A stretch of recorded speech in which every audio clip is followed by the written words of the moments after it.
Hi childrens, welcome to moral mount. நான் உங்களுக்கு என்ன கதை சொல்ல போறேன் தெரியுமா? நரியின் நட்பு கதையை பத்தி தான் சொல்ல போறேன். கதைக்குள்ள போலாமா? வாங்க. ஒரு அழகான கிராமம். அந்த கிராமத்தில் சேவல் ஒன்று இருந்தது. ஒரு நாள் காலையில் மரத்தின் கிளை ஒன்றில் அமர்ந்து கூவிக் கொண்டிருந்தது. அப்போது காட்டிலிருந்து நரி ஒன்று கிராமத்திற்கு திருட வந்தது. அந்த நரி கிராமத்திற்கு உள்ளே செல்லும்போது அங்கு ஒரு சத்தம் கேட்டது. சத்தம் வந்த பக்கம் ஓடிச் சென்று பார்த்தது நரி. அங்கே ஒரு சேவல் மரத்தின் கிளையிலிருந்து கூவிக்கொண்டு இருந்தது. சேவலை பார்த்ததும் நரியின் வாயில் எச்சில் ஒய்கியது. நாக்கை சப்பு கொட்டியது. நரியை கவனிக்காத சேவல் மீண்டும் மீண்டும் கூவி குரல் பரிசோதனை செய்து கொண்டிருந்தது. இந்த சேவலை எப்படியாவது தின்ன வேண்டுமே என எண்ணி என்ன செய்யலாம் என யோசித்தது நரி. யோசனை ஒன்று வந்தது. சேவலிடம் பேச்சு கொடுத்தது நரி. சேவல் அரசே, நலமான்னு கேட்டுச்சு நரி. சேவல் நரியை ஆச்சரியமாக பார்த்தது. என் நலத்தில் இந்த நரிக்கு என்ன அக்கறையோ என தனக்குள் எண்ணியது சேவல். நரி சொல்லுச்சு, சேவல் அரசே, ஒரு நல்ல செய்தியுடன் நான் உங்களை பார்க்க வந்துள்ளேன். என் கையில் உள்ள ஓலையை பார்த்தீர்களா என கேட்டது நரி. சேவல் கேட்டுச்சு, அந்த ஓலையில் என்ன உள்ளது?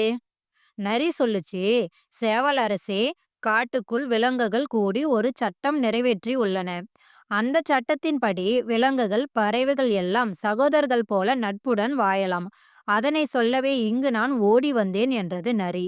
சேவல் சந்தேகத்துடன் நரியை பார்த்தது. நரி சேவலிடம் கேட்டுச்சு, சேவல் அரசே, நீ என்னை நம்பவில்லை என்பது உன் பார்வையிலிருந்தே தெரிகிறது. நீ கீழே இறங்கி வா. என் கையில் இருக்கும் ஓலையினை படித்துப் பார். பின்னர் நீ என்னுடன் நட்பு பாராட்டுவாய். என் தோள் மீது கை போட்டு கொண்டு ஊர் சுற்றவும் போகின்றாய் என நைசாக பேசியது நரி. நரியின் ஏமாற்று வேலைதான் இது என்று புரிந்து கொண்டது சேவல். சேவல் தனக்குள் நினைத்து கொண்டது, நரியே, என்னை ஏமாற்ற பார்க்கிறியா? உன்னை என்ன செய்கிறேன் பார் என்று மனதுக்குள் பேசிக்கொண்டது சேவல்.